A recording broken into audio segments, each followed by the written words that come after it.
Olá pessoal, estamos começando mais um Tributos e Direito. Ao meu lado aqui, minha amiga Andréia Dweck. Como é que você tá, Andréia? Tô ótima, Júlia, aí uma honra, Rogério, muito bom estar presente aqui com vocês. Bom dia, boa tarde, boa noite, pessoal, audiência de casa, eu tô muito Bom feliz. dia, boa tarde, boa noite. Estamos aqui também com o Rogério. Rogério, tudo bem, Rogério?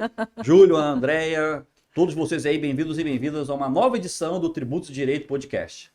E hoje... Acho que eu tô certa. O quê? Sei lá que horas a pessoa vai assistir, bom dia, boa tarde, boa noite. Bom dia, boa tarde, boa noite. Verdade, Bom dia, boa verdade. Né? Olha eu aqui já me... E hoje Causando a gente está aqui contencioso. com o nosso querido Agostinho Neto, Agostinho do Nascimento Neto. Tudo bem com você, Agostinho? Tudo bem, muito obrigado pelo convite. Eu tenho, uma honra, né? eu tenho muita alegria de estar aqui com o doutor Agostinho. O doutor Agostinho foi uma pessoa muito importante na minha carreira. Quando eu iniciei na Delegacia de Julgamento como delegada, o doutor Agostinho, como procurador regional da Fazenda Nacional, teve uma importância magnífica na minha carreira inaugural. Então, eu só tenho a agradecer por estar aqui hoje, poder fazer parte do podcast Tributos e Direitos e poder hoje estar aqui e entrevistar o Olha doutor aí, Agostinho. Andréia toda emocionada. Depoimento genuíno, não teve roteiro, não foi combinado. Andréia, aí, doutor Agostinho. Eu não teria DRJ sem doutor Agostinho, vocês não têm ideia, doutor Agostinho sabe. É muita gentileza da doutora que me ajudou também enormemente lá na atividade. Fizemos muitos trabalhos conjuntos. Então é uma alegria enorme estar aqui. Júlio Santiago, doutora Andréia Dweck Mantobi e doutor Rogério Davi. Certo? Então, uma alegria podermos dialogar aqui. Vou apresentar aqui o Agostinho, para quem não conhece, um currículo extenso aqui. Já falo aqui do livro dele. Doutor Agostinho é graduado em Direito pela UF, é mestre em Direito do Estado e Constituição pela UNB, doutor em Finanças Públicas e Desenvolvimento pela UERJ, foi nosso colega, né, Andréia, lá na UERJ. Procurador da Fazenda Nacional, foi procurador adjunto também, né? Geral adjunto duas vezes. Duas vezes geral adjunto. Assessor de ministro do Supremo Tribunal Federal. Acho que eu lembro que a última vez que eu tive notícia sua, você já estava lá no STF também, Mas foi né? rápido, não foi, doutor Agostinho? 2 anos. 2 anos, E foi meu chefe, né? Aqui no Rio de Janeiro. Colega. Durante muitos anos. Doutor Agostinho, é uma honra. E a gente vai falar hoje, aqui o livro do doutor Agostinho, Análise Econômica do Direito à Elisão Fiscal. Nosso tema de hoje é tudo isso que envolve a economia, o direito, o planejamento tributário, essa questão de elisão fiscal, que o professor Agostinho do Nascimento Neto vai nos brindar aqui com essa conversa. Agostinho, contextualiza pra gente esse tema da economia, se realmente a economia influencia o direito influencia a economia, como é que funciona e fundamenta tudo isso? Bom, muito bem. Como todos sabemos, o direito ele é uma área, uma forma de conhecimento que é de sobreposição, né? O direito, quem começa a se aprofundar na reflexão, quer dizer, menos pelo lado prático e mais em termos de reflexão, ele vai perceber que o direito ele traz dentro de si uma espécie de dificuldade conceitual. As justificativas, né? Seus fundamentos, ele tem enorme dificuldade em identificar a partir de si mesmo.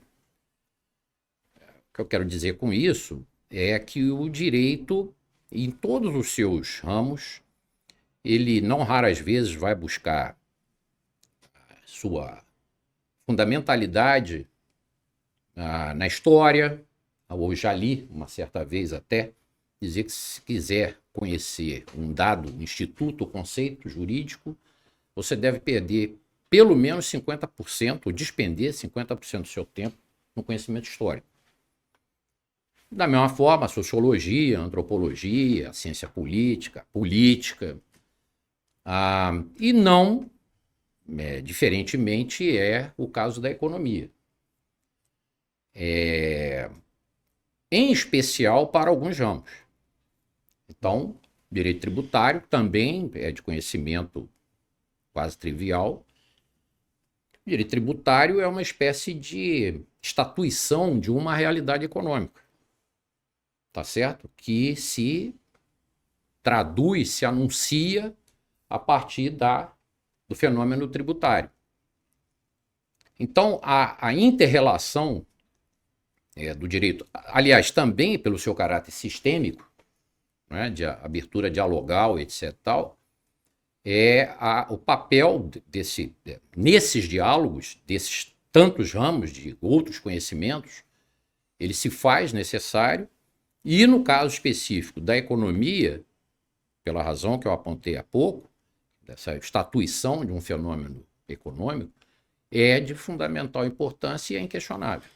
Então, a minha defesa, digamos assim, a minha visão do direito é de que ele, visto por si mesmo, ele se desdobra em necessidades, e quando isso não é atendido, nós nos deparamos com algumas perplexidades, cujas tentativas de solução, não raras vezes, não são das melhores. Então, essa é a primeira observação que eu gostaria de pontuar. E a gente está num mundo, né, doutor Agostinho, Júlio, Rogério, é muito globalizado, né? Então, todos os reflexos, quando você tem uma operação societária, acaba tendo um invólucro econômico, porque justamente você não lida mais hoje com um ramo pequeno, você vai lidar com grandes estruturas, grandes operações, você vai ter uma situação em que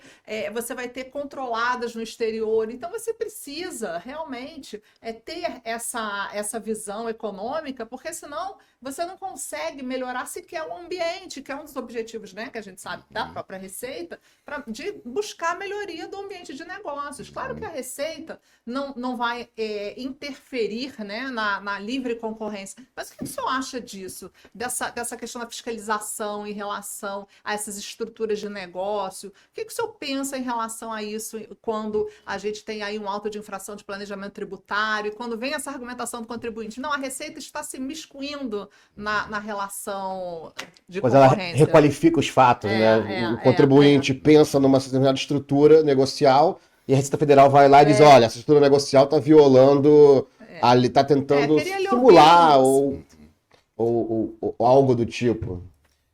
Bom, eu sou da opinião de que ninguém tem direito a não pagar imposto, a não pagar tributo. Não enxergo como um direito, um direito inalienável, direito a não pagar um tributo. Não, em linha de princípio, essa é a minha visão. O que não significa dizer que isso rima com uma pressão fiscal fora de proporção, que isso rima com a intimidação, o embotamento, né, do ambiente de negócios. Não, uma coisa é diferente, bem diferente da outra. Mas, em linha de princípio, eu não enxergo como um direito alguém entender, adotando como premissa, tá certo? De que ele tem um direito a escolher a sua melhor fórmula para não pagar tributos. Eu não concebo esse enfoque. Veja que eu também não estou defendendo, em linha de princípio, que há um dever indiscutível e acriticamente que possa ser imposto. Não é isso. Mas, tendo então isso como premissa, certo? De que há uma determinada norma regularmente admitida, votada, produzida, que impõe um determinado dever jurídico, tributário, uma obrigação tributária, não deve causar nenhuma espécie o debate com a Receita Federal. Agora, evidentemente também, como eu disse, de princípio, essa atuação da autoridade tributária, da autoridade fiscal tributária, ela tem que estar alinhada, tá certo, com objetivos econômicos superiores. Da mesma maneira que a atividade empresarial. Porque, a se levar à última linha a compreensão de que a atividade empresarial ela pode ser feita e deve produzir, digamos, resultados, o lucro a qualquer custo, isso não faz sentido do ponto de vista civilizacional e aperfeiçoado do ponto de vista econômico. Isso não é assim.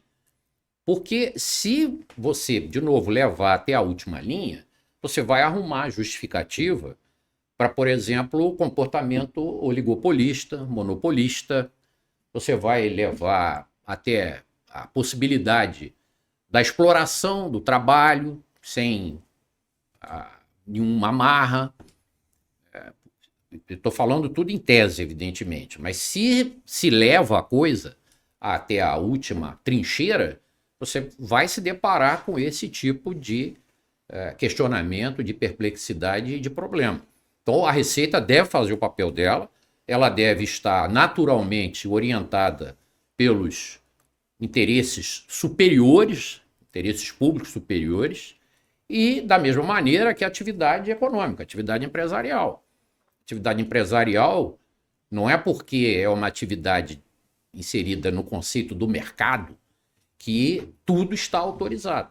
Isso até agora que você falou isso, dessa visão do mercado, do arranjo empresarial, de poder fazer tudo para visar o lucro, isso me lembra dos anos 90, que ali nos anos 90, meados dos anos 90, era muito comum certos formalismos para não pagar tributo. Por exemplo, um clássico que sempre era citado era aquela ideia de casa e separa. Quero vender um imóvel, ao invés de eu vender diretamente, eu construo uma empresa e depois desfaço quase que imediatamente a empresa para poder fazer a troca do imóvel com comprador e vendedor. Isso nos anos 90 era permitido justamente por conta desse formalismo. De lá para cá, muita coisa mudou, né? Veio a teoria do abuso de direito. O problema é que a gente não tem uma lei. Aí eu queria até saber a opinião do Dr. Agostinho, porque a gente não tem efetivamente, no âmbito do planejamento tributário, uma regulamentação do artigo 116, parágrafo único do CTN, né? Então a gente ao mesmo tempo a gente conviveu com isso e a gente convive há mais de 20 anos. E por que se levou a essa situação? A gente a Receita, a gente não, porque já lembra que você não é mais da Receita. Já não te pertence. A Receita, ela começou a entender que vamos pegar os fatos, né? Então, nas autuações, vocês podem verificar a questão fática. Muitas vezes você pega uma glose de despesa que gera uma questão de planejamento tributário, porque tudo depende de como aquela despesa ela foi constituída. Então, o que eu queria saber do Dr. Agostinho é como que adequa, por exemplo, você tem uma justificação de uma reorganização societária e, ao mesmo tempo, essa justificação ela não é correspondente com aquilo que o auditor, por exemplo, pensa e aquilo que gerou uma amortização de ágio que era indevida. Então, como o senhor entende, convive com esses conceitos soltos de abuso de direito, e ao mesmo tempo eles não têm uma vinculação ao planejamento tributário, eles aparecem numa questão de planejamento tributário, sendo que eles não são absorvidos por uma lei específica de planejamento tributário. Como o senhor? Agostinho, só até para complementar essa pergunta da Andréia, e nisso que ela está falando, do auditor ali interpretando os fatos, eu queria perguntar exatamente isso. O auditor pode interpretar ou ele só tem que aplicar a norma? Ele tem essa liberalidade para interpretar? Não, tipo, ele vai pegar um fato e vai adequar a uma determinada norma. A norma então, é uma amortização de ágio, a norma é uma glose de despesa. Porque eu já ouvi algumas pessoas defendendo que o auditor não pode fazer uma interpretação, ele tem só que mas ele vai chegar na infração. Aí o doutor Agostinho explica. Que aí seria até uma coisa assim meio ilógica, né? Que fazer o auditor, quando ele vai olhar o fato, ele tem que interpretar, não tem como ele não ter margem de interpretação. Mas eu vi algumas pessoas defendendo que teria que ter um centro de interpretação, né? Não poderia ser o auditor, ele só deveria ser praticamente o que o juiz era antigamente, a boca da lei, né? Você só faz essa adequação direto, entendeu? Uhum. E a gente vê no nosso mundo a economia, né, totalmente, como eu posso dizer, dinâmica, o direito é dinâmico, as disciplinas elas se interconectam e gera essa complexidade, então fica difícil dizer assim, olha, o auditor ele tem que ser só boca da lei e ele está ali na dinâmica dos fatos, olhando os fatos. O que você acha desse papel também dentro desse cenário do auditor fiscal ali, da pessoa que vai fazer esse primeiro contato com a empresa? Pois bem, a doutora Andréia, ela fez uma observação no início da sua pergunta, dizendo que há um problema de enquadramento normativo, de produção normativa, certo?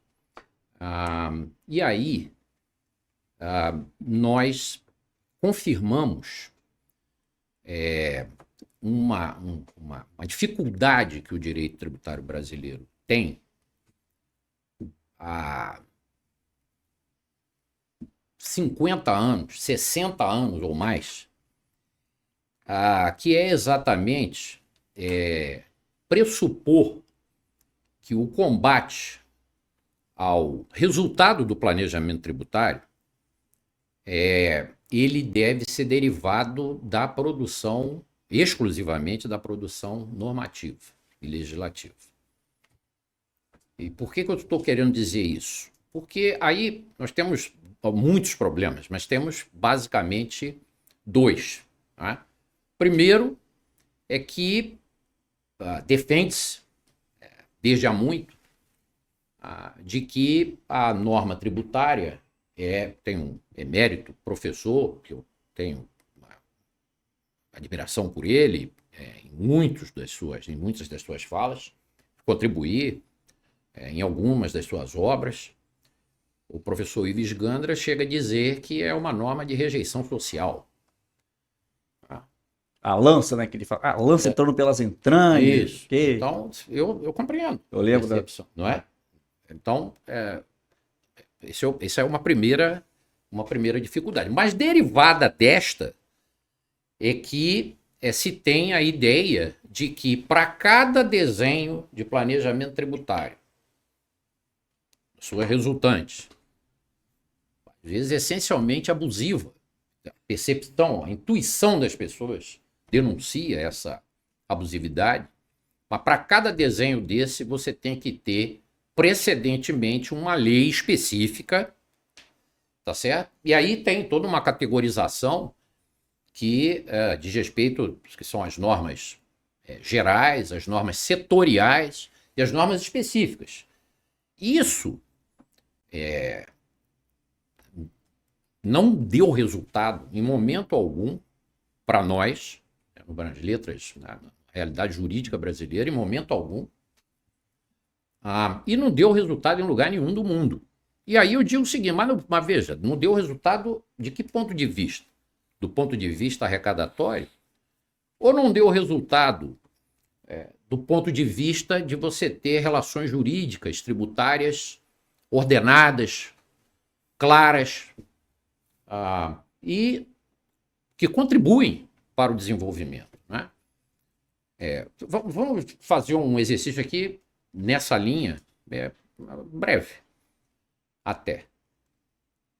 Falar em combate ao planejamento tributário pela via da produção normativa específica é uma coisa que tem textos aí, os clássicos, que as pessoas não visitam com digamos assim, com a ansiedade que deveriam visitar ou revisitar. Mas tem textos clássicos aí, né, de Rubens Gomes de Souza, etc., em que se defende, olha, tem que ser assim, assado, etc. Mas desde essa época também, dos anos 60, tá, você tem textos que já dizem que, olha, não pode ser só assim. Você precisa ter alguma percepção um tanto mais genérica da coisa, tá certo? Porque isso tem um dinamismo muito próprio, o fenômeno tributário tem um dinamismo muito próprio, e quando você tem produções legislativas, a reboque do que vem a produção científica, a reboque do que vêm as manifestações parecerísticas, os aconselhamentos, você começa a produzir uma das mazelas mais sensíveis para qualquer realidade econômica,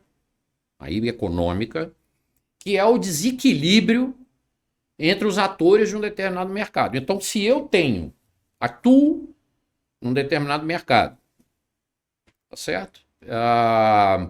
Eu tenho lá toda a minha firma, a teoria da firma, todos os meus contratos, os meus colaboradores, etc., atuando ali. O meu concorrente também.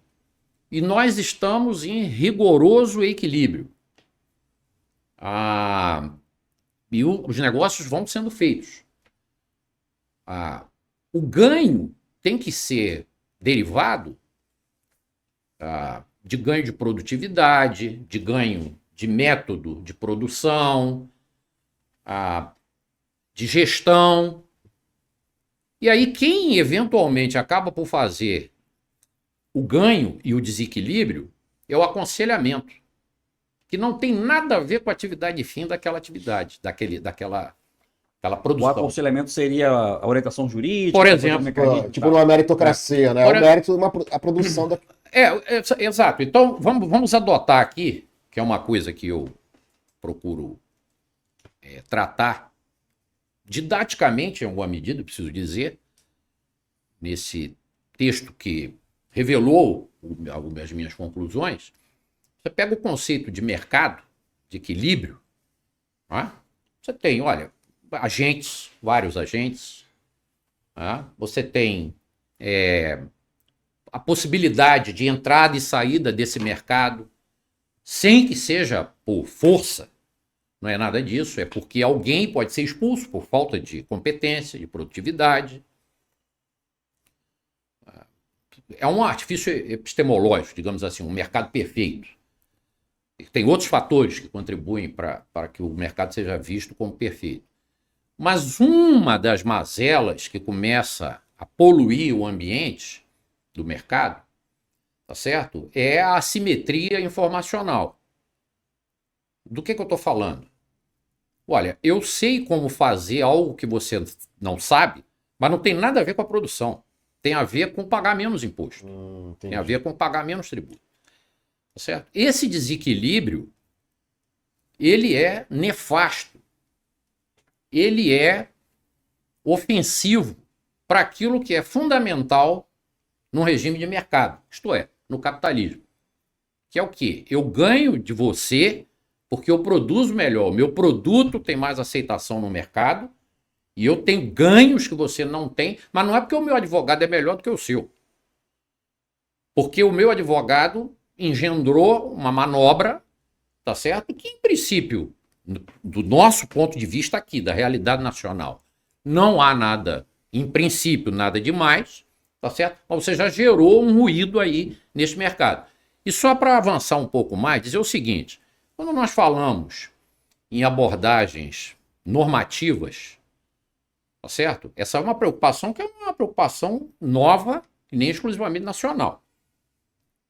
O exemplo mais marcante é o artigo 4º do Código Tributário Alemão, que é o primeiro texto de 1919. Ele é um exemplo. Enno Becker, que era juiz do Tribunal Financeiro, propôs, em 1919, tem uma explicação histórica. A necessidade da arrecadação era brutal, todos sabemos, né? Naquele contexto, etc. Esse é um exemplo claro, tá certo? De um direito tributário legislado que, na verdade, tem uma norma que ela é geral. A autoridade fiscal, pode-se discutir se essas posições a priorísticas fazem sentido, como se faz o balanceamento disso daí, mas é um exemplo, tá certo, de normatização e que os direitos, digamos, que são tributários, né, do ramo romano-germânico se apaixonam, né? Vamos fazer, mas é uma tentativa. Agora, vejam bem o que é seminal também nesses termos, que é aquele julgado, tá? Gregory versus Elvering, tá certo? Porque dos Você anos... está no seu livro. Exato. É fundamental. Quer dizer, uma coisa dos anos 30 do século passado, que é um desenho de planejamento tributário abusivo, claramente abusivo, e não prosperou. Esse julgado, diferentemente do debate a partir de um direito legislado, tá? Esse julgado, ele é o orientador até hoje, tá certo? Da fórmula do combate ao planejamento tributário abusivo. Claro, não há direito tributário sem normatização. Não é isso. E aí, respondendo, tentando ser mais direto, objetivo, o auditor fiscal, jungido pelas normas legais, ele tem um espaço, deve ter um espaço de conformação. Isso é um debate enorme, eu lembro muito do professor Ricardo Lobo Torres falando dos limites da interpretação, até onde era possível ir, os seus diversos modelos e etc. Mas fato é que você se fiar exclusivamente no enfoque ou na visão de que é preciso ter uma norma mais do que setorial, específica para aquele caso, fica uma velha história do gato, né, correndo atrás do rato ou a coisa circular. Porque as operações, elas se sofisticam bastante. Exato.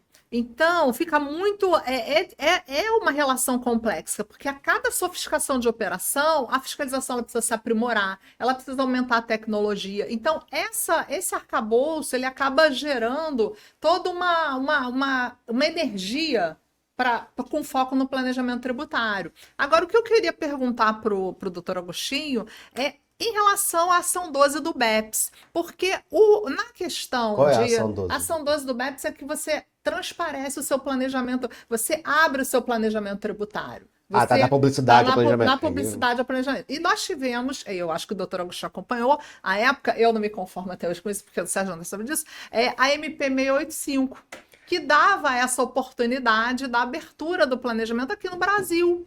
Eu lembro mais ou menos, mas isso não passou, né? Não passou. E essa declaração de planejamento, ela é normal em outros países. Então, por exemplo, na Alemanha, fisco contribuinte senta para fazer o planejamento tributário e já verifica, ó, esse aqui serve, isso aqui... É normal essa relação de consensualismo, né? Em outros. E no Brasil existe essa desconfiança, essa beligerância, essa atuação contenciosa. Então, eu queria saber do doutor Agostinho se, nesse momento que provavelmente o senhor viveu, né, como procurador da Fazenda, essas medidas protetivas, né, no âmbito do nosso Estado brasileiro, nesse momento, né, dessa adesão, né, no caso das normas da OCDE, que a gente vê hoje para preço de transferência, que a gente vê para Pilar 2. O senhor acha que o Estado brasileiro deixou passar uma oportunidade que hoje seria importante para o país? O que o senhor acha sobre essa questão? Não, eu tenho a absoluta convicção de que, embora tenha deixado passar, não deixou irremediavelmente. É um caminho. E essa experiência de você ter uma relação consensual, baseada no consensualismo, a senhora é professora, uma doutora nesse tema, tem que ver exatamente com, digamos, a aproximação entre as partes, a clareza, a transparência. Eu acho que houve uma perda, né, nesse momento, mas não é irremediável, é um caminho. Essa tentativa, ela chegou a ser discutida no âmbito, eu lembro bem também da PGFN, quando fez a reforma que se criou a dita super receita. E 2007, né? Tinha um dispositivo, tá certo, que ele pretendia, se discutiu, né, inserir, se pretendia fazer essa aproximação, tá certo? Eu lembro bem de expor, que inclusive com base, aí nesse caso específico, na experiência norte-americana, tá certo? O cidadão vai lá, eu tenho esse planejamento aqui que é a minha pretensão, tá certo? Ele é aceitável? Não é? Nós temos um instituto, sabemos, que se não é exatamente isso, pode fazer às vezes. A solução de consulta, né? É. Estava pensando nisso. Quer dizer, de Consulta, certa né? forma, muita gente vai lá, faz uma consulta porque tem dúvida de como você interpretar a legislação. Tá certo? Mas não sobre fatos. O que a gente tem sobre fatos hoje é o receita de consenso. Aí a gente consegue adaptar, no caso do planejamento, do contribuinte espontaneamente Isso. apresentar o seu planejamento como modelo Pronto. alemão. Isso. A gente tem essa possibilidade, que a consulta ela é dúvida sobre a interpretação da legislação tributária. Mas o receita de consenso, o contribuinte ele pode, sendo conforme, trazer os fatos espontaneamente aos olhos do fisco, e o fisco trazer um diálogo para essa relação. Então, é muito importante difundir o receita de consenso nessa... Professor, posso chamar de Agostinho? Só para... Claro, por favor. Agostinho, elisão, evasão e elusão. Muitos autores separam, né? Falam que a elusão que seria o planejamento lícito, o seu livro fala sobre direito à elisão fiscal. No seu entendimento, então, o contribuinte não pode se organizar de maneira a recolher menos tributos? Por exemplo, os advogados. O que eles têm sociedade de advogados? Para poder pagar imposto como se fosse uma empresa. Em empresa nós não somos. Né? Se todo mundo fosse prestar serviço da pessoa física, conheço vários professores que também são PJs e dão aula como PJ. E poderiam fazer como pessoa natural. Todos motivados pela carga tributária. Existe, então, uma elusão, que seria o planejamento lícito, de uma maneira antes do fato gerador, sem abuso de forma? Esse é digamos, um ponto dos mais sensíveis. A própria terminologia aplicável, tá certo? A elusão, nós sabemos, veio, né, do direito espanhol, principalmente, e aí se abraçou, tá certo, o termo para se tentar uma distinção entre o que seria aceitável e inaceitável, eficaz ou ineficaz. Primeira preocupação que tem que se ter é não confundir elisão com evasão. Tá certo? Evasão, do ponto de vista de política legislativa, está em outro terreno. Tá certo? Está no terreno criminal. Tá? Você está falando de evasão, você está falando de crime. E essa é uma escolha da legislação brasileira, do sistema jurídico brasileiro. Há lugares aonde se praticar a evasão não é crime, é um ilícito administrativo, tá certo? Há outros em que, a depender do que você pratique em termos de pretensão elisiva ou elusiva, não importa tamanho, desenho, a amplitude, a pretensão, é tratado como um crime. Então, não você, assim, há lugares onde sonegação é um ilícito administrativo. Em outros, é uma cadeia, e uma cadeia dura, pesada. Tá certo? Não importa se é pouca, etc. Tal. A pergunta que o amigo faz, vou chamar de Rogério também. Pô, claro. É se existe digamos, algum desenho de planejamento tributário, tá certo? Que ele deveria ser aceito incontestavelmente, tá certo? Resulta das minhas modestas reflexões a conclusão de que, respeitados, tá certo? Alguns limites que têm menos que ver com direito civil e etc., as figuras que a gente conhece, das patologias, tá certo? E que tem mais a ver com isso que é permanentemente debatido desde a MP, mais fortemente, 66, que é a questão de você ter um arrefecimento da pressão fiscal sobre si como resultado, tá certo? Da sua atividade. Então, é um derivado do propósito da sua firma, da sua empresa. Isso aí não enxergo o que se levantar como objeção. Agora, o que é importante se dizer com isso? A premissa desse tipo de reflexão, e tem que ver com uma análise econômica, tá certo? É o afastamento daquilo que se pode tratar como uma ofensa à noção de livre concorrência, a noção de equilíbrio concorrencial, tá certo? O respeito ao direito à auto-organização, o respeito ao direito de contratar, e aí sim, entrando para o terreno mais civilístico, sem que se faça qualquer coisa dessa, extrapolando os limites desse próprio direito. Eu costumo tratar, não estou sozinho nisso, eu sou um aluno de pessoas que defendem isso, que é o seguinte: você tem um gênero dentro dessas patologias, embaixo das quais, aliás, até derivado do direito alemão, você tem um gênero que é o abuso de direito.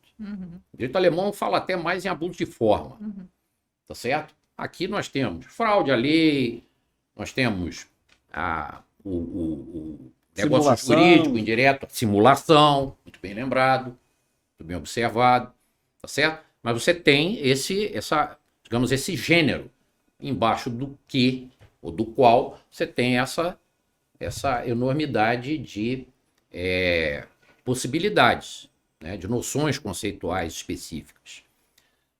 Então, a meu sentir, há fórmulas, mas que elas precisam estar alinhadas ou evitar, melhor dizendo, elas têm que evitar o desalinhamento daquilo que é fundamental na economia nacional. O que é? É o respeito à economia de mercado. Quer dizer, é uma abordagem muito curiosa, a meu sentir, que o mesmo que defende a economia de mercado, e eu estou com ele, é o mesmo que acha que ele tem que ter um direito absoluto de levar vantagem sobre o seu concorrente, tá certo? Pagando artificiosamente menos tributo. E aí tem o Estado como sócio. Pronto. Ainda tem isso Que é aí. contraditório, né? Porque Para mim ele quer o indivíduo aqui, falando de modo geral, empresa, indivíduo, ele quer estar num ambiente economicamente saudável, numa economia de mercado, onde a livre concorrência impera, mas ao mesmo tempo ele quer usar de artifícios para superar em vantagem aquele seu eventual concorrente. Isso é totalmente contraditório. Isso para mim. E às vezes a pessoa defende isso, mas não percebe a contradição que ela está entrando. Que ela está Não, defendendo. ou percebe, porque vai a depender da situação, entendeu? O problema é que eu já tenho uma piada que fala assim: a gente tem que sempre olhar aqueles que já se foram, porque se a gente está aqui, a gente evolui, né? E como a gente evolui, a gente pode pensar diferente. Então, assim, por mais que a gente tenha a questão do planejamento tributário, ela é muito dinâmica. Então, a gente está aqui se envolvendo com determinadas situações e o doutor Agostinho pode me convencer de alguma situação que eu não tenha pensado. Então, como a gente está aqui, todos nós estamos aqui, nós temos raciocínio. Então, acho que só a vivência da pessoa com aquela situação, né? Especificamente, por exemplo, do seu doutorado para cá, do seu livro para cá, provavelmente você já evoluiu também em relação a várias questões. E teria alguma que possa ter chamado a sua atenção de ter pensado, bom, a simulação ou o abuso de forma, o abuso de direito, então eu poderia ter pensado de uma outra maneira de acordo com alguma outra corrente do direito, alguma situação que trouxesse um novo raciocínio para o seu entendimento em relação a isso? Olha, veja bem, é claro que qualquer resultado de reflexão é sempre uma obra em aberto. Você vai refletindo sempre, você tem que se permitir, não é isso? Admitir que há outros caminhos, até chegar no limite de você falar o seguinte: olha, eu estou estava aí, sim, eu insisti, permaneço redondamente enganado, estou equivocado. Então não há, é preciso ter essa altivez. Direito ao equívoco. Né? Exato, direito ao equívoco. Ou Seu evolução, direito ao né? isso, em outras palavras. Evolução, né? Isso, em outras palavras. O que eu percebo é que o fundamento daquilo que me incomodava E aí eu preciso fazer aqui um parênteses, se eu me perder, os senhores me puxem aqui.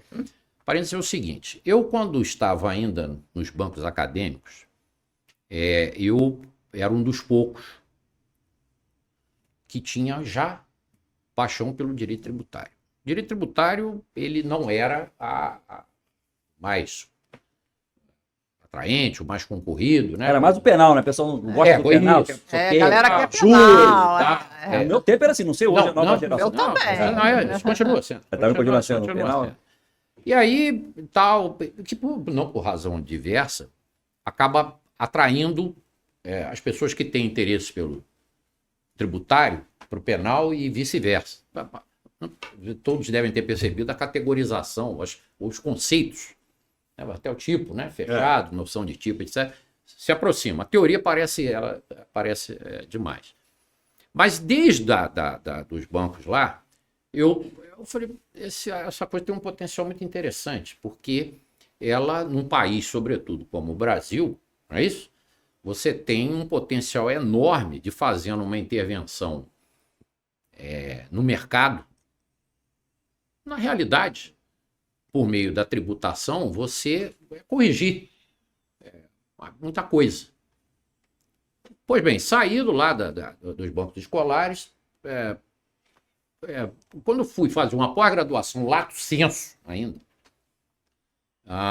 eu lembro que eu resolvi escrever, agora não lembro o processo que me levou a isso, já sobre planejamento tributário. Você vai falar, pô, o sujeito é um obsessivo, estava há décadas falando pensando, sei lá, sobre a mesma coisa, e tal. Isso aconteceu. E aí, fui para o mestrado. Cheguei, e não é preguiça isso, né? O sujeito pode dizer também, isso não é obsessão, eu sei o que é isso, isso é indolência, é preguiça. O sujeito, né, vai... E fui para o mestrado e perseverei nas mesmas abordagens, das mesmas preocupações, com uma diferença.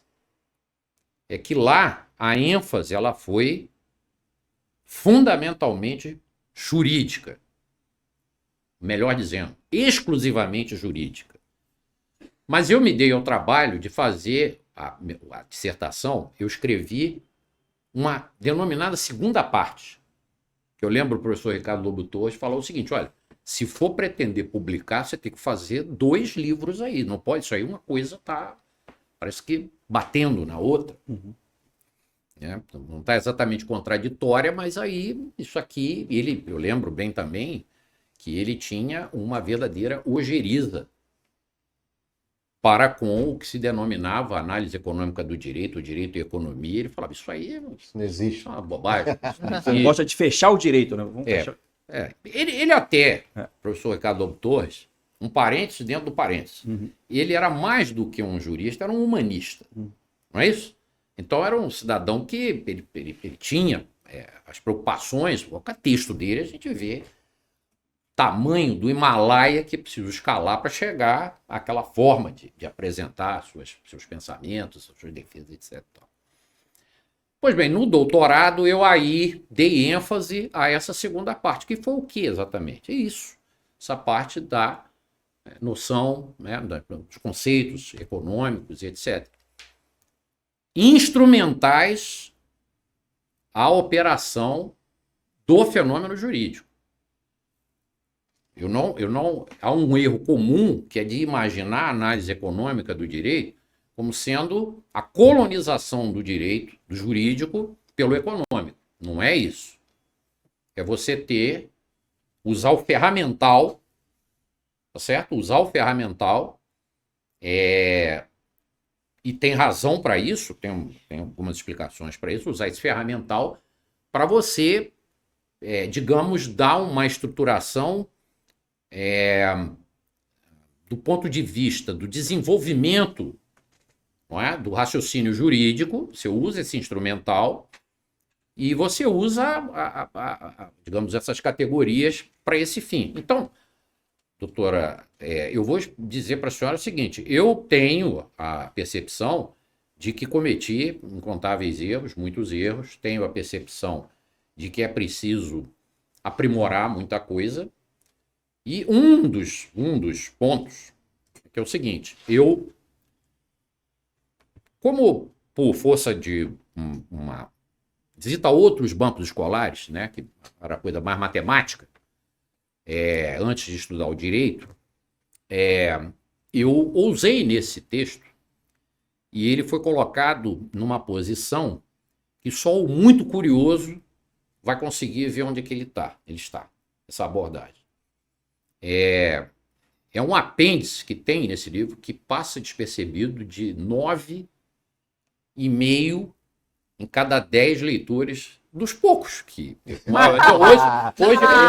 eu já estou abrindo o livro aqui agora. E eu vou falar já uma coisa vim pra você, agora. ó. Peraí. Nada RJ Rio de Peraí, Janeiro, esse apêndice apêndice foi peraí. utilizado. A obra está Não precisa, não esgotada, posso ele vai falar concluir. como Não, já nem peguei porquê, mas o apêndice foi Mostra a obra utilizado aí, na da RJ Rogério, está Rio. esgotada essa obra. Tem até aqui, ó, tem até uma fórmula matemática aqui, né?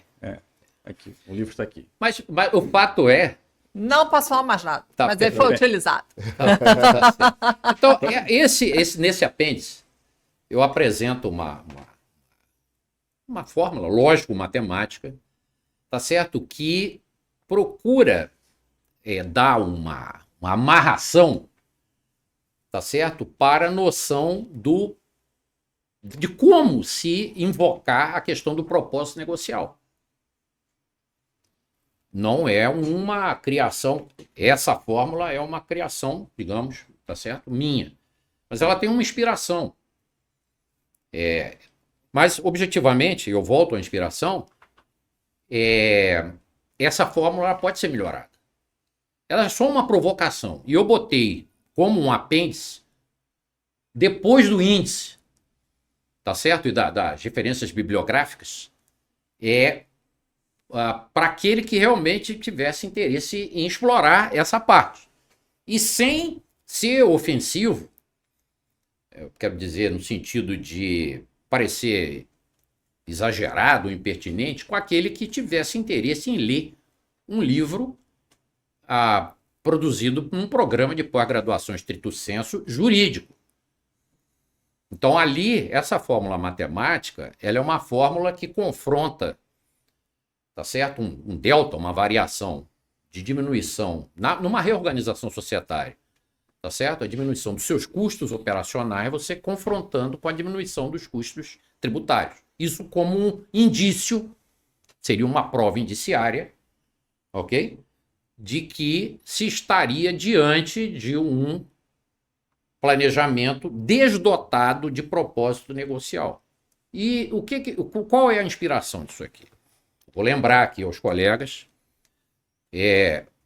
a chamada fórmula de Rand, que é um julgado famoso da Justiça de Nova York, de um juiz chamado Rand, sobrenome Rand, Leonard Rand, que ele pegou e fez um confronto, é a mais pura análise econômica, mas não deixa de ser jurídica, pelo contrário. Uma questão de responsabilidade civil, dizia respeito a transporte marítimo, e ele pega as variáveis do ônus, tá certo? Do prejuízo e digamos, do cálculo da possibilidade desse prejuízo, faz uma fórmula e diz, e dali ele consegue extrair aonde é que faltou o dever de diligência do transportador. Ele faz uma fórmula, uma matéria muito simples, mas muito bonita, que é muito sofisticada.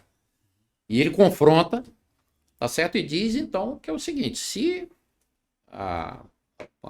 o que justificaria alguém deixar, tá certo, de ser diligente, sabendo, não é, que o dano pode ser gigantesco e a probabilidade pode ser também grande, uma coisa pela outra. O que justificaria, não é, o cidadão suportar o ônus de um prejuízo, não é? Isso é de falta completa de dever de diligência. Isso sinalizaria a necessidade desse cidadão ser sancionado, tá certo? Trazendo para o nosso terreno, foi mais ou menos o que eu tentei fazer. É você faz uma fórmula de planejamento tributário. O resultado elisivo, ele está lá. Elisivo no sentido de diminuição ou de minimização da pressão fiscal. Mas você tem que comparar com a diminuição do custo operacional. Tá certo? Para você, pelo menos, ter um indício. E aí poder provocar a autoridade administrativa a avançar. E a autoridade administrativa, ela pode provocar, e aí precisaria de lei, ela pode provocar que o cidadão comprove que o que ele fez ali, que o resultado, minimização da pressão fiscal, é um derivado que não era o pretendido. O que se pretendeu e se obteve também foi a redução dos seus custos operacionais, seus custos de operação. E como é que se faz essa inversão? Eu já concluo. Na verdade, a gente tem uma autorização normativa no Código de Processo Civil, que já foi usada em julgamento no STJ, que inverteu o ônus da prova. Se a memória não me falha, artigo 373 do Código de Processo Civil. Tem a distribuição dinâmica do ônus da prova, né? Você pode, o magistrado pode calibrar ali. Exato. E, assim, a primeira abordagem é você poder fazer essa inversão se tiver lei. E o magistrado, ele pode calibrar, etc. Então, eu diria que é possível aperfeiçoar isso. Agostinho, essa fórmula seria para um indício de que, olha, aqui tem algo estranho. Isso. Tem ou não tem propósito negocial? Seria um indício. Por que eu tô refletindo aqui agora? Porque a gente está no âmbito da tecnologia, de inteligência artificial, de algoritmos, e uma fórmula, normalmente esses algoritmos têm um tipo de fórmula.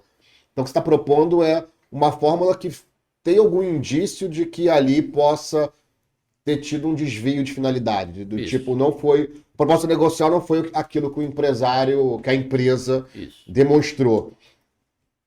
E aí eu vou um pouco além agora na reflexão, em termos de capacidade institucional. A gente vê a todo momento o STF modulando decisões tributárias. Você acha que esse tipo de fórmula poderia ser usada também na consequência das decisões tributárias de um Supremo Tribunal Federal, por exemplo, de eu poder olhar assim, olha, esse tipo de decisão vai causar esse tipo de efeito na dinâmica das empresas? Será que se eu consigo... Ou será que não seria matematizar muito o direito? E complementando, Júlio, desculpa, só para complementar o que o Júlio falou, o que seria, então, do poder argumentativo? Né? Se a gente já tem uma fórmula que causa esse indício, né? E se a gente tem já essa tendência dessa modulação e se aplicar, vamos supor, em tese, essa teoria que o Júlio está trazendo agora para a mesa, para o nosso podcast, Tributos e Direito, como que ficaria o poder argumentativo e mais, como que a gente teria a possibilidade de transformar, né? Porque você tem a distribuição dinâmica do ônus da prova no CPC, mas você não tem no processo administrativo. E o processo administrativo, ele é muito fato e prova, ele é muito comprobatório. Então, você precisa, o auditor, quando ele vai fazer um auto de planejamento tributário, principalmente, ele precisa trazer à lume todas as situações fáticas que ele encontrou naquela situação e o que levou ele àquela infração, por exemplo, de ágio amortizado indevidamente, ou de uma despesa que foi glosada, por ausência, por uma questão de propósito negocial, e por aí vai. Então, o que seria da nossa capacidade de argumentação, inclusive, por exemplo, no caso de ganho de capital, porque é o inverso do ágio, né? Se o contribuinte, por exemplo, pessoa física, ele demonstrar, não, olha, minha pessoa jurídica, eu como pessoa física paguei tudo isso aqui através do ganho de capital. Então, esse ágio aqui nem deveria ter sido autuado. Não poderia acontecer? Então, assim, eu acho que mesmo havendo uma fórmula e havendo, sim, uma facilitação, você não acaba deixando o poder argumentativo de lado, principalmente em outras vertentes? Mas acho que o que o Agostinho colocou é que seria um indício, o início da... Exato. O início da... É importante.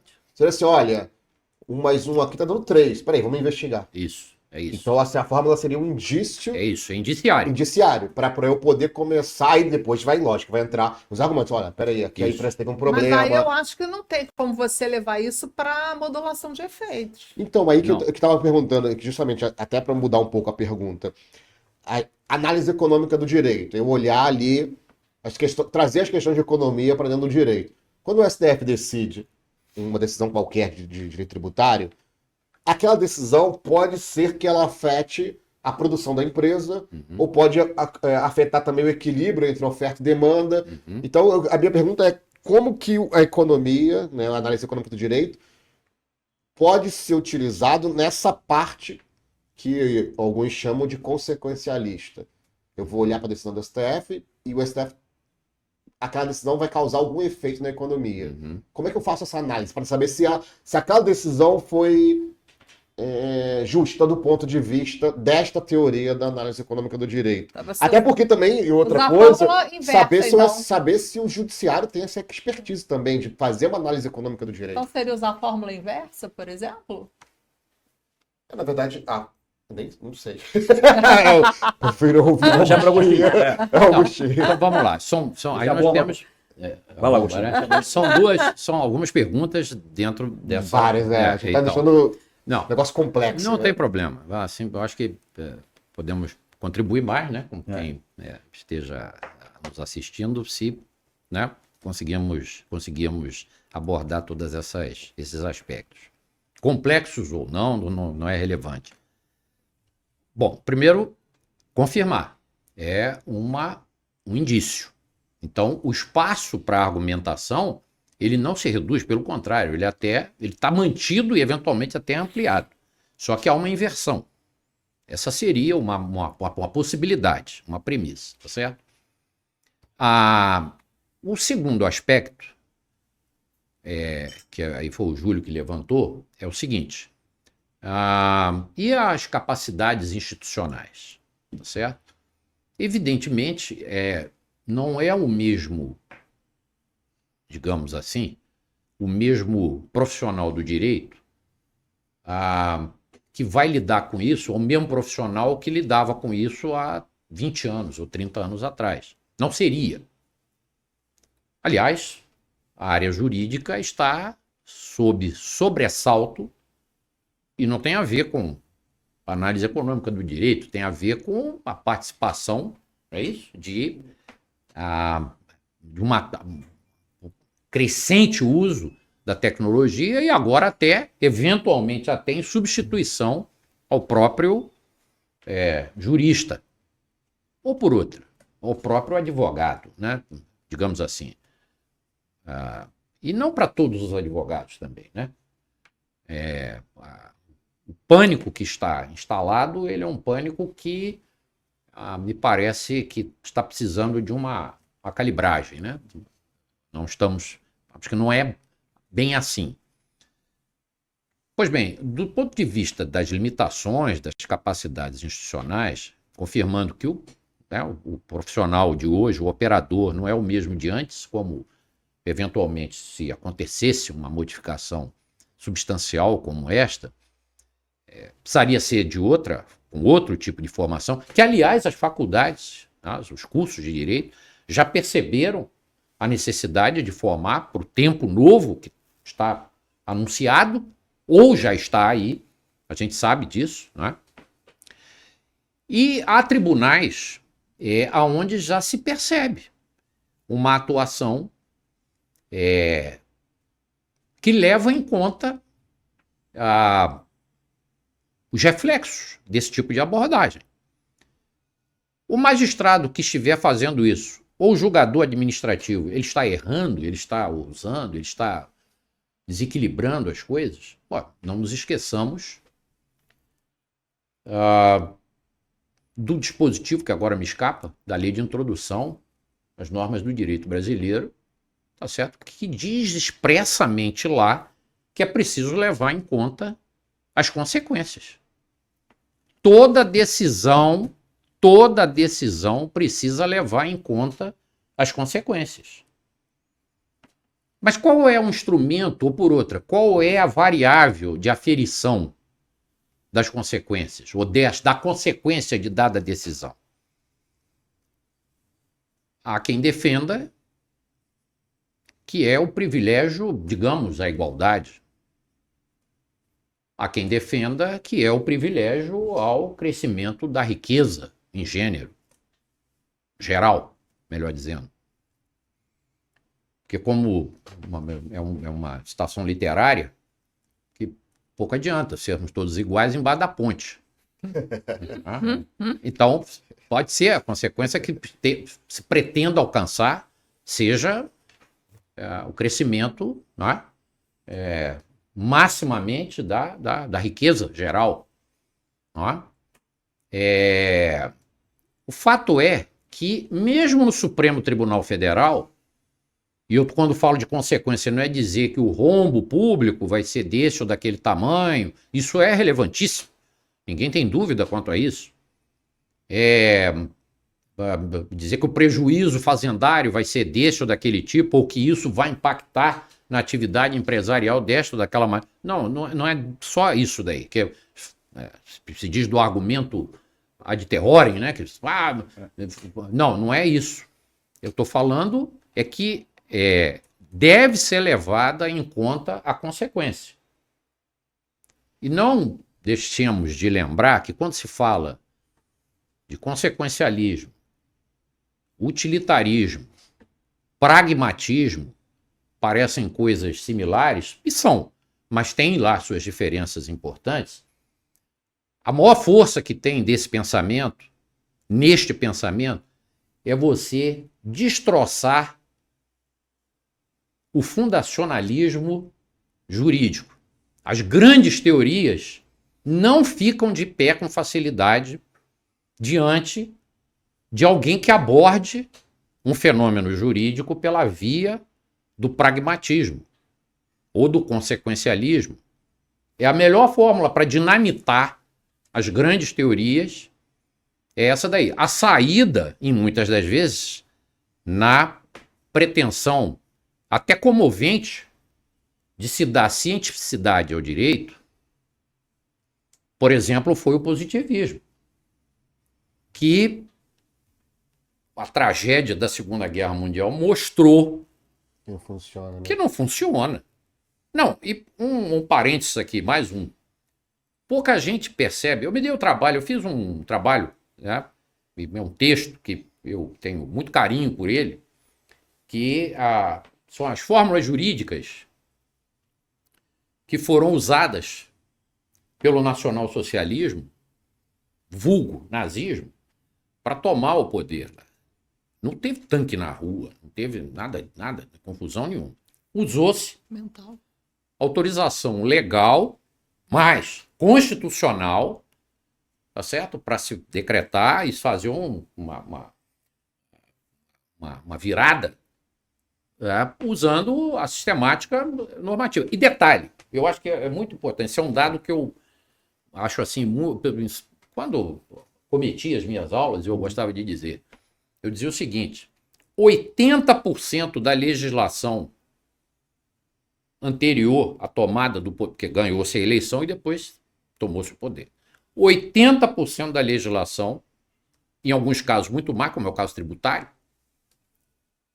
foi preservado pelo regime nazista, tá certo? Da democracia parlamentarista anterior, o regime de Weimar. A Constituição, inclusive, era a mesma. Tá certo? Então, assim, o que eu estou querendo dizer é o seguinte, é que a saída para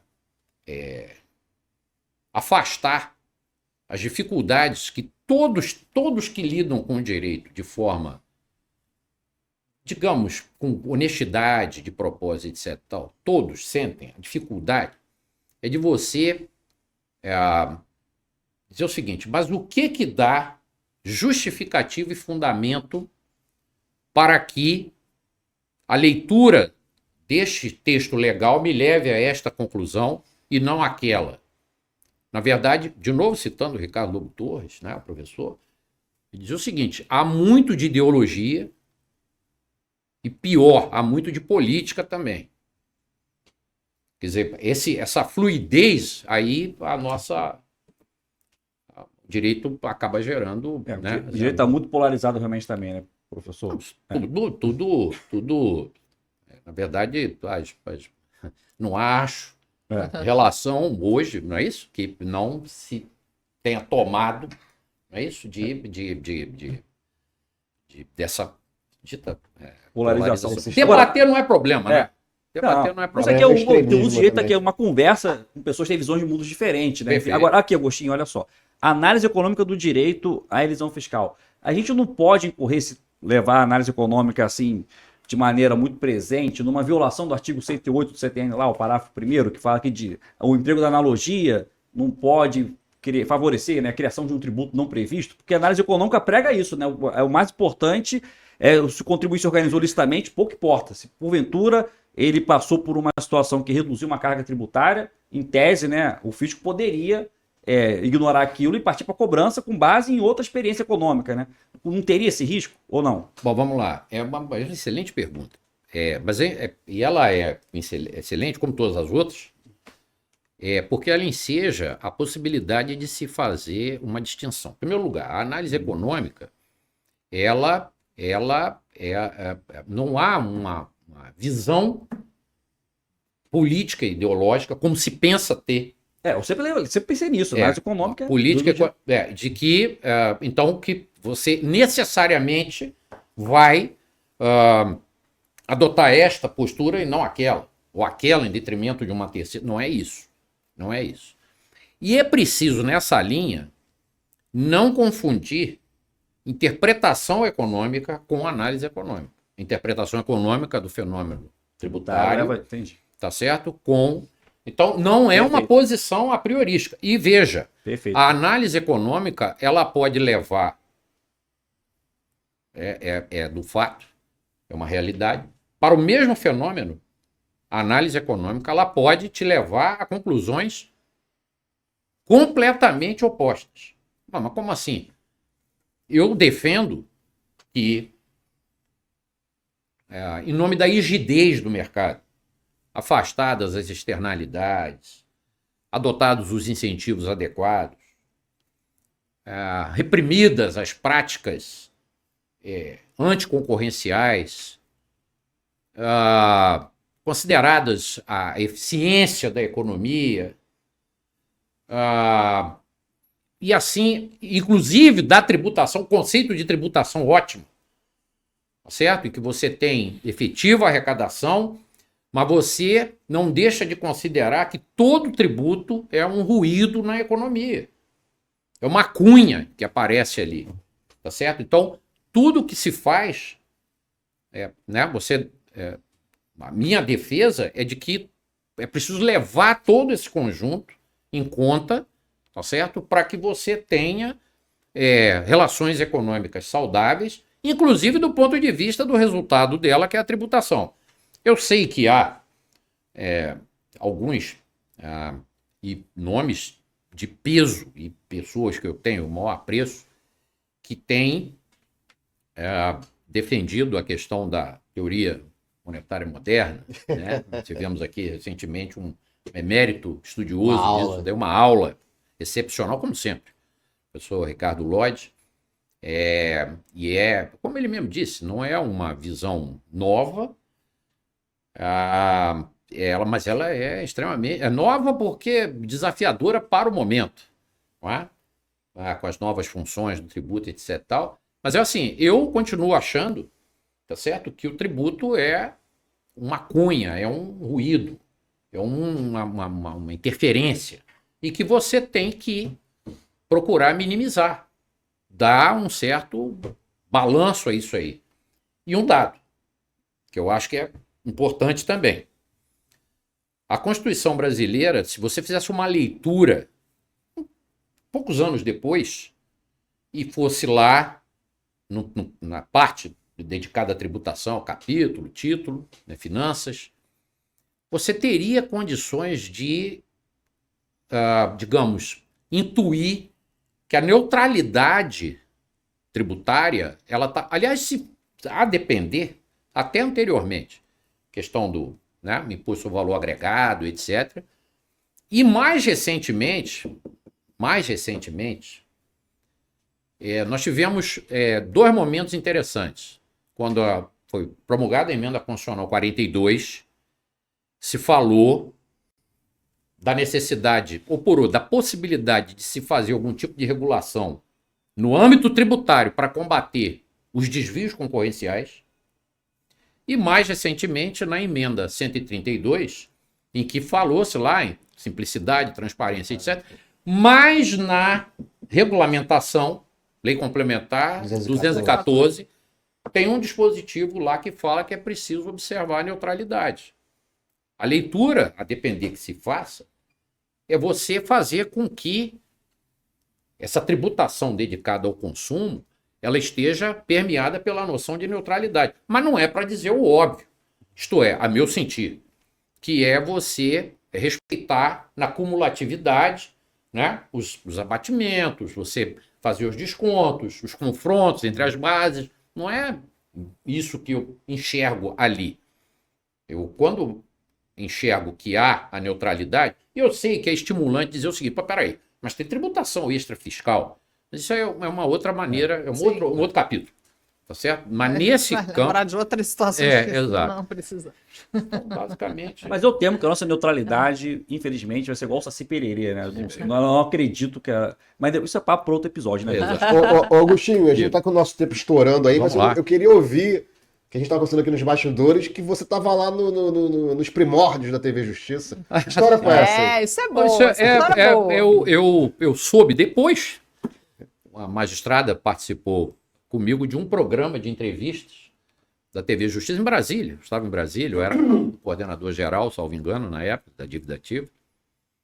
E aí essa magistrada, num evento muitos anos depois, doutor Agostinho, tudo bem? Como vai a senhora e tal? Aí ela falou, o senhor sabe que nós temos uma marca só nossa. Eu falei, é mesmo? Eu falei, sabe o que é? Não, nós fomos os primeiros entrevistados no primeiro programa de entrevista da TV Justiça. Olha aí, hein? Poxa. Eu falei, rapaz, mas que coisa. Mas o que eu achei muito interessante, mas o que me dá realmente orgulho, eu preciso falar com franqueza aqui para deixar de não ser hipócrita. Então, uma coisa sim, do que eu me orgulho muito é que a minha tese foi a primeira tese defendida no âmbito do programa de pós-graduação em Finanças Públicas, Tributação e Desenvolvimento da UERJ. Tem aquela Olha salva aí, de palmas aí, aqui no podcast? Bota aquela salva de palmas. Salva de palmas, gente.